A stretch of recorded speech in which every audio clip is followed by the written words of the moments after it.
Guys इस वाली problem को देखो, प्रॉब्लम नंबर 58 आपसे कह रहा है कि एक बॉम्ब है, उसको आपने थ्रो किया है प्रोजेक्टाइल पर। ठीक है, आपने एक तरह से एक बॉम्ब को इस तरह से फेंका, तो वो लेट अस सपोज कि इस तरह से प्रोजेक्टाइल मोशन करता हुआ गया और यहाँ जा कर के वो ब्लास्ट हो गया। उसका एक हिस्सा इधर को भागा, ये इस तरह से ब्लास्ट हो गया, और दूसरा हिस्सा इधर को भागा, ये ब्लास्ट हुआ।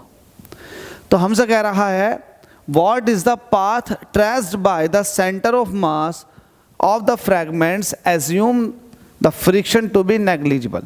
तो मुझे एक बात बताओ, ये इनके centre of mass let us suppose कि इसका यहाँ पर है और इसका यहाँ पर है। सेंटर ऑफ मास का मतलब कुछ नहीं है, घुमा रहा है।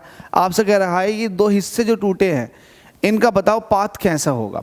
तो आपको पता है जब ये फटेगा तो जाहिर सी बात है कुछ ना कुछ इसको हॉरिजॉन्टल वेलोसिटी मिलेगी, इसको भी कुछ ना कुछ हॉरिजॉन्टल वेलोसिटी मिलेगी।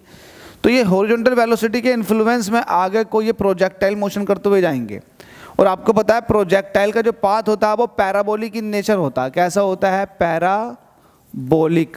देखो आप ऊपर को कुछ भी फेंको, या आप ऊपर हो प्लेन के अंदर भी आप जा रहे हो ना उड़ते हुए, अगर आप प्लेन के अंदर भी उड़ते हुए जा रहे हो ना और आप यहाँ से कुछ फेंकते हो नीचे को, तो वो भी भाई प्रोजेक्टाइल मोशन करता हुआ नीचे जाकर गिरता। समझ रहे हैं ना?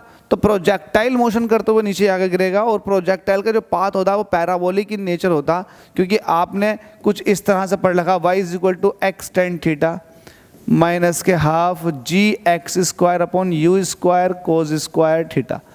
तो यहाँ से आप देख सकते हैं कि y जो है वो x² के कहीं ना कहीं प्रोपोर्शनैलिटी में आ रहा है, तो ये पैराबोला की इक्वेशन बन जाती है। तो होप सो मेरी बात को आपने समझ लिया होगा। चलो अगले क्वेश्चन में मुलाकात करता हूँ।